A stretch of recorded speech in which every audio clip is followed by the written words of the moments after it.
damn man, this has turned into a deep conversation. I was like, I came out here for a cup of coffee and a brownie. I'm like, hey, I'm talking to the mum. I'm like, hey, how are things? Chats and Gym People, your conversational health and fitness podcast.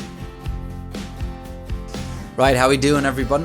Welcome back. We're home on Irish soil. So we made it, and in those 4 or 5 days I found a guest. All in one piece. Yeah, and no better man. So today I'm joined by the man, it's pretty appropriate, who's got me home to Ireland. I wouldn't be here without him. He's the man who's about to suit up on Friday. Yeah. He already got down on one knee, and now he's finished the job. Yeah. So he's getting married to his lovely soon-to-be wife Claire. Owen Young, aka Trout. Welcome to the prestigious production that is. Thanks for having me in the Chats and Gym People. Yeah. It's like between two ferns. You're like Zach Galifianakis. Yeah, so you got a few buns, a little go of coffee and whatnot. So today we're just kind of going to talk about, pretty much there's a big thing when you're getting married, like losing weight, training, all that on the lead up to your wedding day, essentially.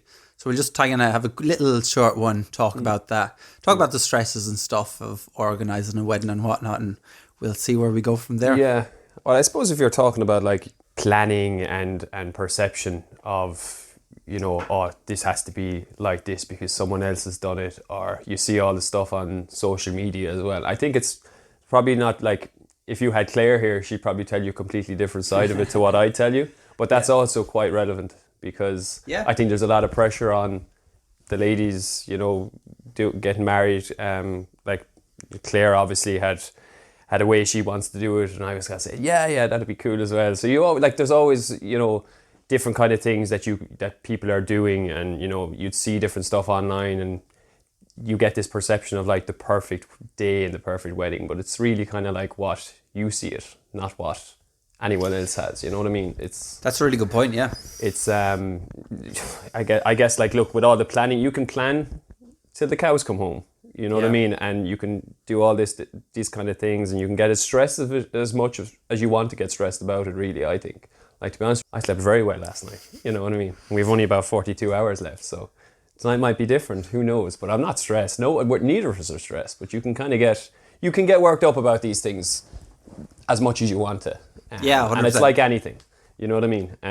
There is a lot of work in it, and I think like there's no point in saying there isn't. Like, but you see we were planning it for maybe a year and a half, 2 years, and we got engaged in October 2022, and like we've been kind of tipping away little and often, and that's definitely one plus. If what I would say is, like, if there's anyone who is doing it, that tip away little and often, getting small things done, and definitely it's not the thing to procrastinate over, you know. Seriously, yeah. So how are you like when it comes to actually making decisions and stuff? Were you pretty quick to make them? Definitely. Yeah. Oh, like knife through butter. Pure, just like completely decisive, because we knew what we wanted to do. Like, this is a local wedding, which is beautiful. That's what we always wanted. Yeah. And like, I think you can get hung up of trying to do this and that, and like, you know, you're getting your photos and you've all the hullabaloo and it's going to be probably a crazy day. Yeah. But like, to be honest, you have to kind of trust the people you have around you to get the certain things done. Like, everyone has a role, which is what I always liked as well, because it involves people. Yeah. And you know, all your friends, and you know the guys, then the three lads, three groomsmen, and you know, everyone has a role to play, and you know, that's why you're paying all these people then, like your videographers and your photographers and all this. It's like, these people know what they're doing, and I think sometimes you might think, oh God, none of these people have ever done this before, because it feels new to you, when in fact they're doing it every weekend. So like, I think people can get kind of worked up about that. But I think if you actually sit back and kind of like look at it from the outside and kind of just take yourself out, it's like, there's literally, it's just another day. You know what I mean? From the point of view of planning and just rolling through. But obviously then it's such a special day at the end of the day. You want to enjoy it, because like, I've been told by one of the lads who's got married recently, only last year, is like, enjoy every second of it, because it will go like that. So look, that's what I plan to do. You know what I mean? 100%. And with that mindset of like enjoying every second, because you could easy get caught up worrying about each next stage. Completely. And not actually enjoying what you're doing at all. Completely. So worrying about, firstly, will she show up? Yeah, well, listen, look, it's a minor detail, I admit. I grant you. Yeah. If she doesn't turn up, like, it's the one thing I have no contingency plan in place. But I'm confident she will. You're hedging your bets. I'm hedging my bets. Heavily hedging. Yeah. But then, like, with regards to first dance, the speeches, the like the pictures, is it going to be nice? Is it going to be wet? You could easily get caught up thinking, oh, what if they're not set up there? What if, like, I don't know, I'm just not comfortable speaking, whatever.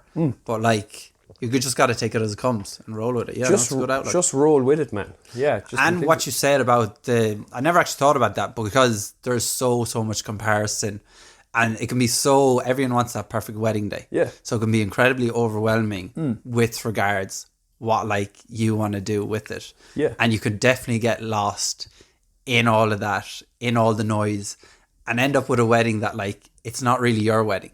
Yeah. It's you kind of want to do something to impress all these people, but it's not truly what you want. So it's cool that you've, like, that nailed down. No, definitely. I saw something, I don't know, I think I saw it on Instagram there. It was about 6 months ago, and it's so relevant. And what it said was on Functionality Unlocked? Funny you said that. I think it was an ad. It was during an ad break for Functionality Unlocked. It was during an ad break it popped up. So it was in the old algorithm on the phone. It was hitting weddings and all this stuff. Now it's the only time in my life it's ever going to show me that kind of content. Hey, look, you can be yourself here. Yeah. So it's it came up and it was like, one tip for your wedding is, treat the day that you're the guest of honor, not the host. And you know what I mean? Because if you're going to spend the day worrying about other people and are other people enjoying themselves or what people think of that, you're not going to have a very good day. You're not in for a good day. So you need to just, the people that you've gone are the people you want to go, that's the people you want around you, and that's what'll make it. But you treat it like it's your day and you're the guest, not the host. Yeah. Because you're going to be doing that and you have that kind of mindset. You're going into it the wrong way, I think. No, I'm talking here like I've done this 10 times over. I haven't, but it's just my thought. Like, that's how we're approaching it. Like, you know what I mean? Because that's a really good way to approach it. Yeah, it can be stressful for people, and people do get worked up. And I think there is an awful lot of competitiveness.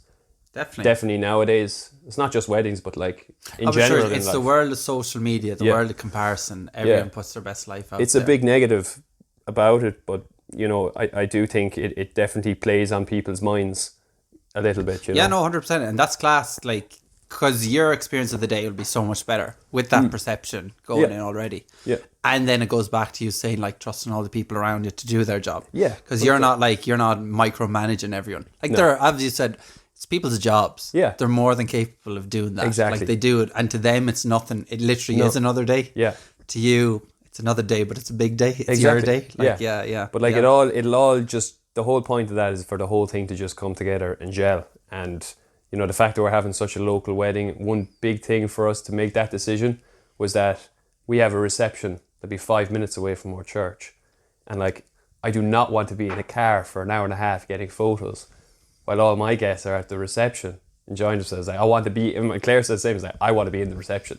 Yeah. Do you know what I mean? Yeah. I want to be enjoying that. It's like, I don't want to be in a car getting photos that'll, in my opinion, will look the same as photos that I got somewhere closer. You know what I mean? So it's all very much local, but I know the importance of it. But Claire's of the same thought too. So. And you got the home church.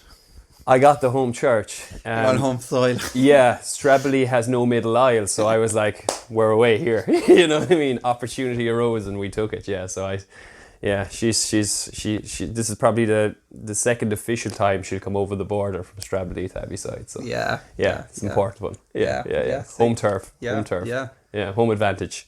So so then let's just take a step back to you getting engaged. So you did that in Italy, yeah? Italy, yeah. Oh, funny story about that one.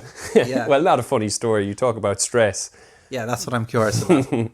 Oh, let me tell you. 19th of October 2022, we got engaged in Rome. So we went over for a couple of days. We were over there for 5 days, I think it was. And Claire had always wanted to go to Rome. And so did I, to be honest. Our favourite food is Italian food. So like, I was away. And I had planned to propose in Rome. My only issue was I didn't know exactly where I'd do it, right? So I had a promise ring that I got Claire about 2 months before it, which was hidden in the glove compartment of my car. The morning of it, in the lead up to the trip. And basically we went over, and you're there for day one in Rome, and I was like, oh God. First off, before we even left, like the first 2 nights at home before we get to the airport, I was like waking up in a sweat in the night time. So I was like, oh my God, I've gone through passport control, I've left the ring behind. And like security after stopping me was another dream. It was like, sir, what's this in this box? And it's like, oh, it's a ring. And Claire's like, seeing the ring, I'm like, oh yeah, well, oh no, sorry, this is all part it's just of a it. ring. Call off the dogs. It's not a bomb, it's just a ring. And Claire's seen it, and I'm like, yeah, we're screwed. So all that stuff, Get down on one knee. Just overthinking it. So we went off, and the first 3 days, I was like, oh, could I do it there? Could I do it there? And I was picking all these different places we were walking around. And I was like, every single night before we went out, I had to move the ring from one of like my socks that I had rolled up onto my own person for that night. And then when I didn't do it that night, I ended up having to put it all back. So every time Claire was like in the shower, she was getting ready, I was there swapping it over. So eventually on the second last night, we were walking down, and it was that day we were walking down with a Trevi Fountain. I was like, oh, there was a really cool little cocktail bar up on like the third floor, like a third story building. Over the Trevi Fountain. I said, yeah, that's a potential. I was like going to mark that one. So we came back that night, and I was like, we should go back there for a drink. And she was like, yeah. So we went up anyway, and we I was there, and I was so nervous, man. And we went up the stairs anyway, and Yuma was like, yeah, I have one table. It was like 2 minutes. I was like, okay, perfect. So he brought us in, beautiful little open top veranda kind of a job. Rocked on up, and seats were there. There was only about 7 tables, small little 2-seat tables. And they had us one like in the centre. I was like, that's not going to work. I was like, I want the one there by the railing. You know what I mean? So went up, and they were kind of moving people along as they were getting out. And this guy was like, yeah, okay. Table came up by the rail, and I was like, yeah, we're going to get straight in there. And Claire was like, didn't cop it, but I was under such pressure. Like, come on, let's go by the railing. And she was like, yeah, what's the problem? There's no panic. And sure, it doesn't matter. I was like, oh yeah, I was kind of inside. I was saying, it really does. Yeah. If only you knew. If only you knew the week I've gone through, you know what I mean? And so your man got us in there eventually, and yeah, I went up then we had a cocktail, and she was like, I ordered, I think, like a Manhattan. And I was like, the strongest thing there. That was my only perception. I was like, why the hell did you order a Manhattan? I was like, I just wanted to try something different. It was the strongest damn thing on the menu. So I was like knocking back this Manhattan, ready to propose, waiting for the moment. And eventually it came, and I was like, yeah. She's like, will we head off? And I was like, okay, this is it. So now never. You have no choice. So she was facing out by the railing. Anyway, she was facing over. So I was like, okay, yeah, just go up. I'm going to go pay the bill at the bar. And she was like, they come to the table. I was like, no, they don't. They pay at the bar. So I went up anyway, and there was this guy, and of course the only guy in Italy who had no English. And I was like, yeah, I'm not paying the bill. I'm actually about to propose. And he was like, see, eh? It was like Manuel from Fawlty Towers. That's what it was like. He was like, eh? He kind of turned his. I was like, and I was there, I was like pointing at the ring. He's like, oh, credit card. I was like, no, man, it's not. I actually put up, I was like, yeah? You know what I mean? And he finally copped it. He was like, see. So he came back down, and this American lady was there. She copped what I was doing, and she just happened to start recording on her phone. It was gas how it happened. Like, these are the kind of things, but nothing of this just pans out the way it goes. And I went down, and basically after that, then got down. The rest is history. And now we're literally, here we are. Yeah. But it was funny the way it happened. Like, do you know what I mean? It's like I had no plans. Like, Claire is way more organised than I will ever be. And like, if she was doing that, she would have known exactly the longitude and the latitude of the place she was going to do it at. But that's just me. I just, that falls into place as well. Things work out. Yeah. Yeah, 100%. But does Claire ever speak about, in the lead up, those days leading up to it? Did she ever say about you just being different? Your energy being off or anything? No, but I hid that very well. I hid it very well. I had kind of like played it down an awful lot. She had always been kind of saying it, and I'd always be pretending like I wasn't even picking up any of these hints. Like, do you know what I mean? But in all honesty, she was surprised. I copped her on the. I definitely caught her on the hop. Yeah. She wasn't in the moment. She was not expecting it. Yeah. Which was cool. Yeah. You know what I mean? I know, it's deadly. Yeah. We ended up having to, we were supposed to be coming home the next day, and basically we're up the side of Mount Vesuvius, and turns out Ryanair cancelled the flight, but we didn't realise because we only had no coverage. Got back down about 2 hours later. All the flights were gone at that stage. So we actually ended up staying there for an extra 4 days engaged. Yeah, so you could get stranded at worse places than Rome, you know. And you can chill out as well. Yeah. Because I always just find, you know, when you're in your head a bit and you're obviously not freaking out, but it's heavy on your mind that you've this engagement. And then the way you'd be like reacting about get over close to the railing and stuff. It's you'd think, I don't know, you know, when you're in your head and you wouldn't really think much about the outside world at all. No. But to someone looking at you, they might see that he's very uptight or something. Yeah, like exactly. something like that way. That it's how you think and what's going through your head really impacts how you act and like react to things and stuff. Yeah, 100%. But you got away with that. Got away with it. Yeah. I bluffed it. Completely bluffed it. There's no way of saying otherwise. Like, you know, I completely bluffed it. But like it's. Look, I was nervous as hell, but I definitely didn't show it. Like, well, she didn't cop it anyway, so I had to done something right. And then with regards, so you have your wedding date. What did you think training wise? So obviously another big thing with weddings is like, especially women fit into the dress. People just want to get in shape for the wedding, like for those photos and stuff. Yeah. How did you approach that? And what was going through your head? Well, my dress fits, which is great. So, So like, look, it's a fair point. And it's definitely one that people, you know, definitely get worked up on. Look, I've been lucky. I've never been carrying weight or anything like that, but it was like, and you'd always be training, like, you know, we've always been doing bits and pieces. Yeah. So like, it wasn't like there was anything different, but to be honest with you, it didn't play any part on my mind. If I'm being completely honest, I just kind of just continued as normal. Well, you've definitely gotten bigger.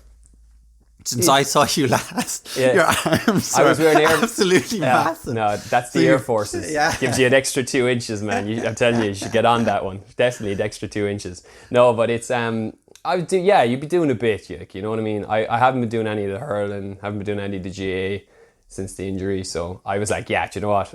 I'll go back. But I was like, if I got hurt in the lead up to this wedding because of GA, there would be no wedding. So, do you know what I mean?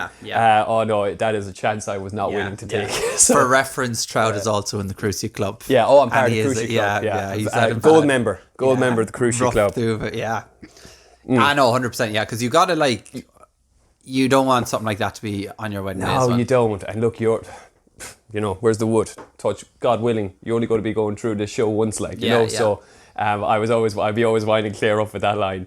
But no, look, I do think people do kind of probably can go off the rails a little bit and go to that real extreme of like killing themselves, you know, probably getting into a really poor, you know, diet, you know, starving themselves. That's not the way to do it. You know, and really kind of going down a real unhealthy route, even though they're trying to achieve something where, you know, that's not the right way to do it. You know, it's very doing it in a safe way as well. What they do, completely, and you're only damaging yourself, you know. But like, I honestly, and Claire tell you the exact same. Like, she didn't do anything different.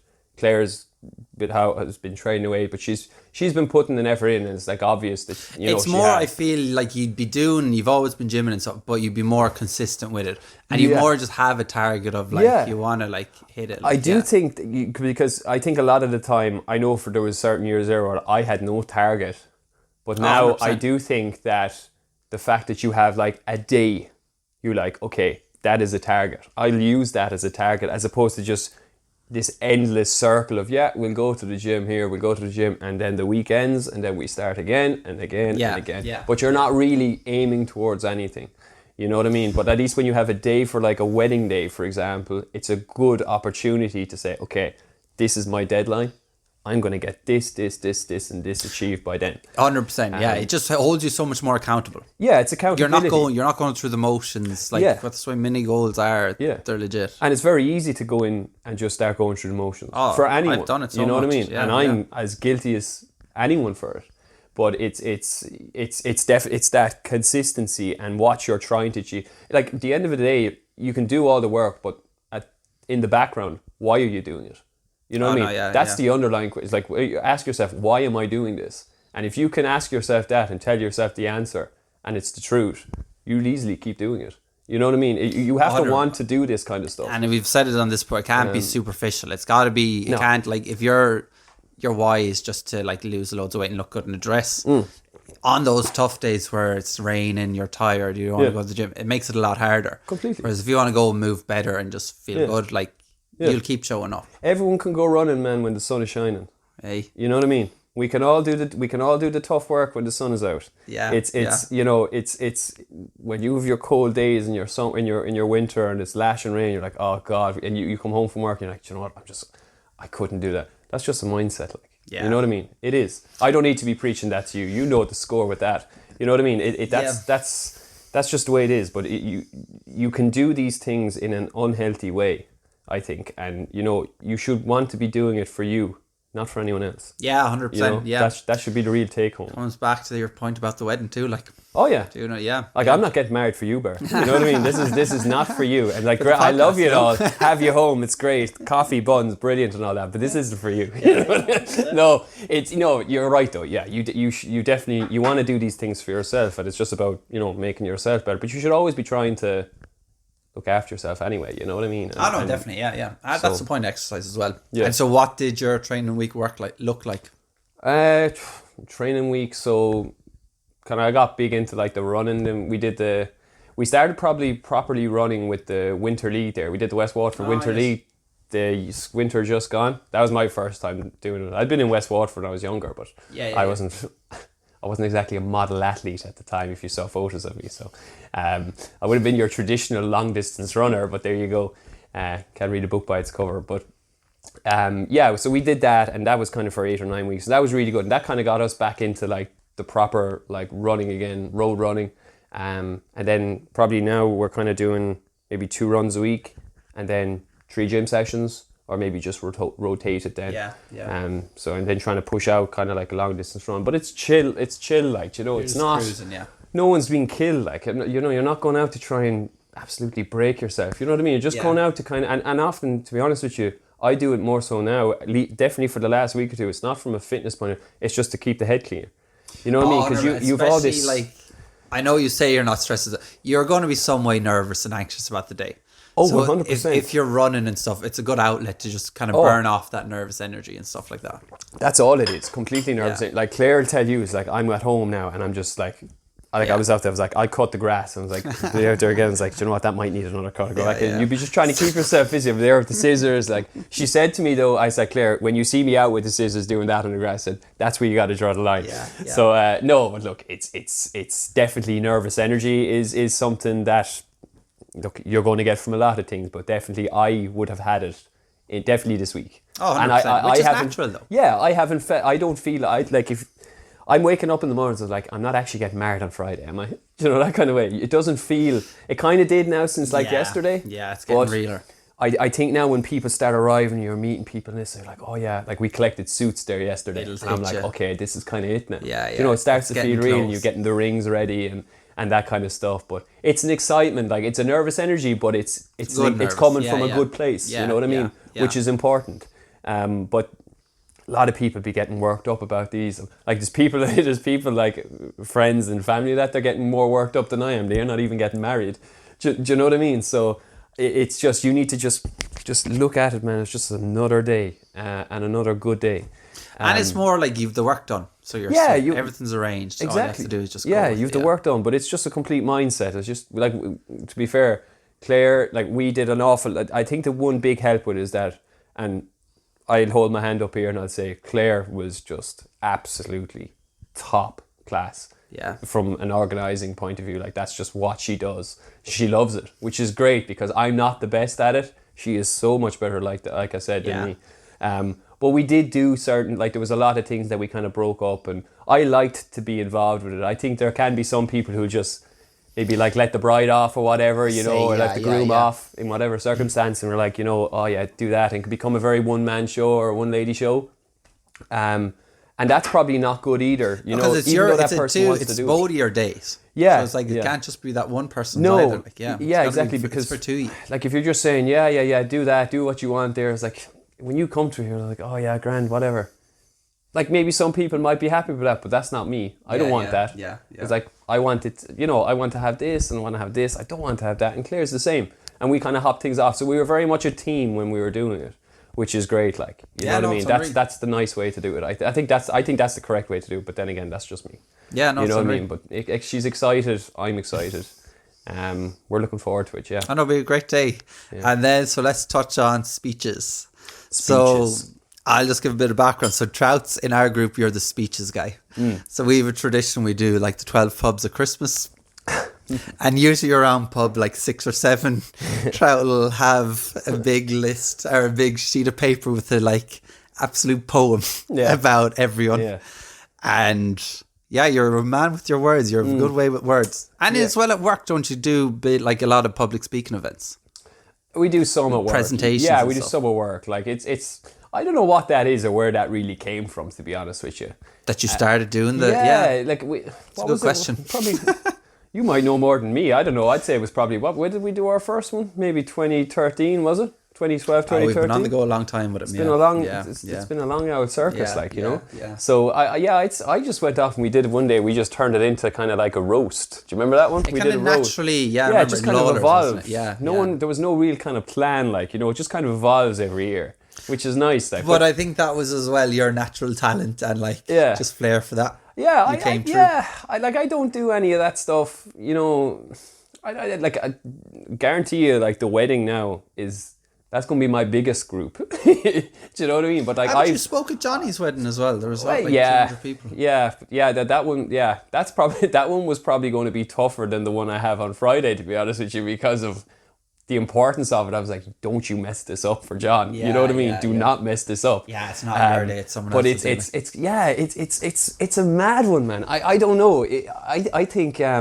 don't know where it came from, be completely honest with you. But I never found it hard.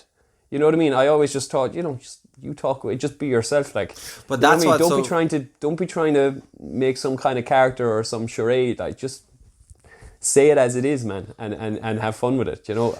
And so, would you, like, with regards to nervous? Because obviously, I always remember whenever I was getting interviewed for jobs, public speaking was always, because you know the way you have to say something you're not good at. Yeah. Public speaking was always the one I used to say, because then you could flip it the other way and say, but it's something I'm going to work on. I think no one really likes public speaking. No. It's obviously a skill. Yeah. But what's going through your head like before speeches, presentations, stuff like that? Just keep it cool. And I always say to myself, like, before any of these talks, like, every single person, no one's against you on this stuff. It's like people are just there to listen. And that's, you know, true, what I mean? Yeah. No one is I know. I remember going for like when we were in college, we used to have to do presentations. When we were doing masters, you'd be doing presentations, and I found those to this day harder in front of maybe 3 people as opposed to 203 people. You know what I mean? So like, I remember for John's wedding, that was a big wedding. It was like 250 people. Yeah. I knew I knew the gang, you know, and I think it was the fact that I was at the table with the gang.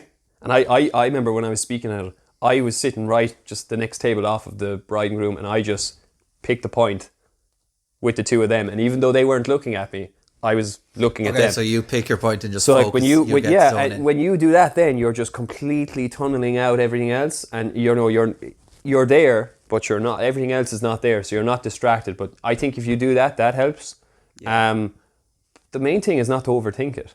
That's the biggest thing. I think if you took overthinking out of everything in the day-to-day, we wouldn't have half the problems. I know, we're a world of overthinkers. Do you know what I mean? Yeah, I remember when I was younger, I was like definitely in college time, I was guilty as sin for that. And I remember watching something, I can't remember, was it on YouTube or something? And it was to do with that. It was this guy, I can't remember the guy's name. And he was kind of talking about it. It was like a podcast like this. It was something along those lines. He was like talking, and he was saying, like, you know, nothing good comes from that, and nothing good comes from overthinking or worrying. You know, nothing. Yeah. It does you more harm than good. And I took that kind of a little part in, you know, definitely kind of like from the presentation in college days, then to the speeches. And I think what helped me a lot when doing those things was that it was to ye. Yeah, and it was a gang I was comfortable with. Yeah, it was a gang I was comfortable with, and like, you know, with the hurling and that, you have group speaking in the hurling and you know, your team talks and, you know, having your few words before going out. That kind of relaxes you a little bit. And the more you start doing it, it wasn't something that I was becoming anxious with. It's like, if you had like this kind of, like we talk about nervous energy and you're talking about that build-up of nervous energy, that was my way to get that out. And I used the kind of couple of speeches, you know, the few words like, oh, how's that guy talking? You know, how is he talking like that? I was using that as a release to say, oh, I got this nervous energy built up. It's like, have these few words now. And I say it and I feel absolutely perfect after it. Do you know, like, that was only one example. But like the speeches, like you go along and we've done all these different things, like, you know, obviously over the years, and I used to love watching all the speeches like from the films and that, you know what I mean? I just would be able to I'd be able to do this thing where I could just like recite these films from like start to finish, every pause, everything. What was it, Any Given Sunday? Is it? The Any Given Sunday speech with Al Pacino. Yeah. Oh man, that was my number one. Yeah, I love that one. Ron Burgundy and the guys. No, listen, it's all part of it. Like, you know what I mean? It's just at the end of the day, it's a bit of fun, and don't make it more than it is. It's a bit of fun, and don't be getting worked up with any of those things. Like, that's the if I wasn't comfortable doing that, I wouldn't have done it. Do you know what I mean? No, so it's just pure chill. It's just a bit of fun. Yeah. But it is, I think, to start doing that initially, it's just taking that risk of you don't know how people are going to react. Yeah. But I think your outlook on it as it being a safe space and stuff is what gave you the comfort to do it. Oh, yeah. Where I think me and probably I think others, I'd have the perception of, you know, when it's people you know, you'd be more nearly nervous talking in front of them instead of people you don't know. Because if you don't know them, it goes bad, whatever. You're never going to see them again. It doesn't matter. Yeah. Whereas if it's people you know, if you're like, oh, you could get it doing. But then it's really people you know as well. Like, if they're good people, they'll have your best interests behind you, which you're talking in front of all do. So then you'll be sweet, yeah. But like, all at the end of the day, if people don't like it, or if people are like, gee, it's not that people don't like it. What you'll say is never, you know, you never say anything that is like going to, you know, piss people off, you know, annoy someone or anything like that. It's all just good fun. But like, if people like are like, oh yeah, that's stupid, or what the hell was that about? It's only words, man. Exactly, and that's a brief thought they'll have, then they just go on with their day. Like I know, like you'd hear people like who get so worked up over something that was said to them, and then they're like, oh my god, they can't leave the house. I'm like, man, sun comes up the next day. You know what I mean? It's only words. And I'd always say, like, and I remember Dad would always say to me, is like, always, man, be straight talk. Always be a straight talker. Say it as it is. You know what I mean? And I would always, you know, that's how I'd be. I'd be very much a straight talker, and I'd say it is. I'd speak my mind on it. But like, you know, you'd never go out to upset anyone, or you'd never go out to kind of throw anyone off, because you don't like. Why would you do that? Like, what kind of a person would you be? Is like, oh yeah, no, I know he's not going to like this. I'm going to say it. Like, why would you do that? Like, you know what I mean? Yeah, I do. And if you're a straight talker, because I think you need to be a straight talker. That's one thing I've been like with people pleasing and stuff like that. I got to stop doing it. But if you're a straight talker and you're telling someone something they need to hear, they mightn't like hearing it. But you're doing it from a place of like love and a place of you want them to get better. Yeah. It's like in the long run, they're going to benefit from that so much. 100%. Instead of just lying to them saying, oh no, yeah, you're doing great, whatever you're doing. Yeah, I've had those conversations with people. Like, yeah. 100%. I've never. Yeah, I've had those conversations with people close. Like, definitely people close to us. Like, and it's not what they want. It's not what they want to hear, but it's what they need to hear. Yeah. You know, and there's no truer line than that. I think it's super important to never to kind of dress things up for people. You know what I mean? You can, because you're feeding them a lie. Yeah, sometimes people need to be told. Just need that. Yeah. Sometimes I think people are thinking what you're saying to them, but they just need someone else to say it. It's more they know you, like, you know it deep down, but you don't want to admit it to yourself. Yeah, exactly. So you kind of need someone to give you that nudge. And then if like someone's doing that and they do it, and there's someone like who you love and you know they have your back, it's like, okay, cool. 100%. And sometimes like, and you see it all, like, I think that's super important nowadays, even with like, you know, there's so many people, like the way the world is at the minute, like depression, and you know, I'm talking about like a wedding here, and I'm like, that's what everyone has, all these different things going on. You know what I mean? And it's like, I always like, everyone's in their no own one world. should ever be comparing themselves to anyone. They always say like comparison, like, it's just, you know, literally just the thief of joy. Like, you know, you're going to, you're never going to be happy. It's like there's always going to be someone who's going to have something you don't have. And if you're chasing things like, don't get me wrong, chasing things is good, I think, in life in general, but because you have to have a goal to chase, but don't ever try and chase something that could kind of throw you, or something that you're chasing for the sake of someone else, or wanting to have something that someone else has. You know what I mean? It's again going for your why of why you're doing it. Comes back to the same thing. Like, it's just the pillar. Like, it's like, why are you doing it? You know what I mean? Like, damn, man, this has turned into a deep conversation. I was like, I came out here for a cup of coffee and a brownie. I'm like, hey, I'm talking to the mum. I'm like, hey, how are things? But no, it's true. It's not. It's, you know, it's plain talk, and you know, it comes back to the wedding, and you're like, you know, you tip away on this.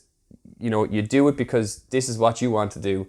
Don't ever go out to try and be pleasing everyone, because I tried to do that for a while, kind of what you said, and you'd be kind of trying to be perfect for everyone and trying to do this for that, and you know, trying to make everyone happy. 100%. That is not possible. No, and you then know what I mean? When you actually do that, you lose respect. People don't respect you half as much. They just kind of use you, like, think you're just there for the thing. Yeah. Because when you start setting your boundaries and stuff like that, people kind of, they see that you're doing you. They respect that. Then they're more inclined to like that adds to people's problems then, I think. You know what I mean? Like, if you're like, you get the, and it's the whole rebound from that. You know, man or woman, you know, people, and it probably more so from a lady's point of view, it's there's always that kind of, you know, that kind of maybe ganging up on people, and you're ganging up on individuals. I think, like, you know, it's just a perception. Like, social media, I think, is kind of tough like that, and it's created that kind of environment where people can just say whatever they want and they don't see any consequences with that. But then, you know, you could have someone then who really takes that to heart. So you should always be kind of conscious with what you say to people. Yeah, no, you know, you should never be kind of going out to kind of throw people like that, you know. But like, that's what the speech is. Like, the speeches, at the end of the day, like, we always were doing that. Any of the stuff we were doing, like, I was never given the speech to any to say, yeah, go to war. You know what I mean? It was these were speeches to just say, bit of crack, you know what I mean? We'll do this, we'll do that, we'll have a bit of fun. And at the end of the day, that's what it's all about, like, you know. And I think, you can call things out, like, not call things out, but you can have a joke about stuff people are doing, and with no malice, and it's just fun. It's there'd never be that. Because there's the other side of it is then it's just too much of a PG world where you can't say anything. Whereas like, people you need to have tough skin as well, and you need to train that tough skin. You can't just, if someone says something to you, overreact and then just, as you say, lock yourself in a room for a few days. Take it to heart, like. No, it's listen, you need to be able, if you're going to be given it, you need to be able to take it. Yeah. And that's the truth, like, you know. I've been the brunt of a hell of a lot of jokes, like, you know what I mean? But I've given my fair share too. So you need to be able to, and I think that's healthy. You know what I mean? Like, it is healthy, I think definitely with our group, you know, with our gang, we have that kind of mix where fellas, you know, you could go up in the morning and, you know, we could all meet up, and all of a sudden, like, there'd be 5 minutes of fellas just slagging each other before even a good morning is said, like, you know what I mean? Like, I love that. But as well, it kind of comes back to, like, in those scenarios too, sometimes the things that need to be called out get called out in a joking manner. Yeah. Whereas, like, it's not as serious, like, it doesn't dawn people and stuff. It needs to be said, they get said, and like, people accept, like, move on, and But that's, and like you said, and quite rightly so, that's where you get the respect from. Yeah. Do you know what I mean? And people know the line then. So you'd know the line, but you'd never cross the line. Yeah. Do you know what I mean? Yeah. And I think sometimes people don't know where the line is, and the only way you know where the line is if you cross it. But which is no harm you need to do it too. Yeah, exactly. You need to learn. So, you know, it's just one of those things. But like, look, the speeches, we could be in for a good couple now on Friday. Like, do you know what I mean? It's one of those things. It'll be a different kind of the one to what we've seen before, because you got family there, you got the bride's mother and father, and my mum and dad, and aunts and uncles and all that stuff. But no, look, it's you got to just enjoy the moment and enjoy the day, and listen, don't ever, like I said, and I come back to the same thing, man. It's your day. Treat it as a guest of honor that you're not the host. You know, it's a great outlook. Great outlook, and that's the way you should take it. You know, never take things too seriously either. In general. Yeah. In general, you shouldn't take things too seriously, because you do. And life's short. Listen, man, you know, and you know what, like, you see, like, you were gone for how long were you, you know, you went back, we met you at Christmas time, you were gone again, that feels way longer than 5 months. You know what I mean? Do you think? I thought it flew. Oh, see, there you go. There you go. Yeah, I'm sure it flew when you're sitting in your 30 degrees over there, right? But we unfortunately didn't get that weather outside, like, you know what I mean? Yeah. It goes a little bit slower when there's about 9-degree weather here, like, and lashing rain. So, but like that's what I mean. Like, you come back to it, and you know, you're here, man. You're here for a short time. You know what I mean? So you make it count, like, you know what I mean. So you just make the most of it all. But definitely with people, you know, who are, I think, struggling in that, or are kind of saying, you know, oh, what's the point in all this, and you know, where are we going with this, and what's to look forward to. You know, man, just make the most of it. Like, you know, there's plenty to look forward to. You know what I mean? And like I say, it's like, you know, whether you're miserable one day or you're happy the next, sun just keeps rising the next morning. So, you know what I mean? Whatever your situation is, sun gonna go up, like. Yeah. It doesn't matter. Time won't stop. You know what I mean? So you'd be always trying to do your best to, and it's tough. You know what I mean? It's tough. Like I'm, and look, thank God that I'm in the position I'm in. I've never had any of those problems, you know, and you know, but there are, you know, world is kind of mad at the moment, Ber. You know what I mean? The world is a bit crazy, and there's a lot of uncertainty and stuff. You know what I mean? And I think people need to just kind of maybe take a sit back and kind of try and, I think life is going really fast as well at the minute, no? Do you not think that? Well, you're flying around the place. You're in Australia, you're in Bali, no one knows where you are half the time, and you're making the most of it, you know? No, life does. It goes fast. It's just we live in a world of like constant stimulation. There's always stuff going on. Phones, TV, like you're constantly on the go and stuff. So it is about just kind of, I don't know, just becoming aware of yourself and slowing down a bit every now and again. Yeah. And it's also just like controlling controllables, not getting caught up in all the things you can't control, the things that you can't. And like, you will always have good and bad days, no matter what you're doing. Even like you on a grander scale, smaller scale, like your gym work, you're going to have days inside there where it's like, oh, this is torture, I hate it. Then you're going to have days where you're buzzing off the ground and like you're loving it. But you also just got to accept, look, that's life. There's going to be ups and downs. That's part of the journey.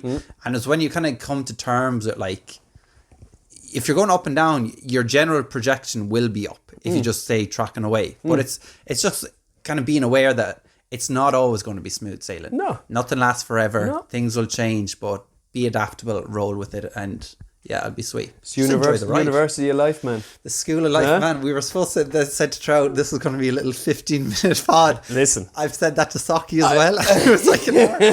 So our friend group is a group of yappers. But yeah. We're a group of yappers. Yeah. But I would say Trout, he was supposed to do a high rock session with us this morning.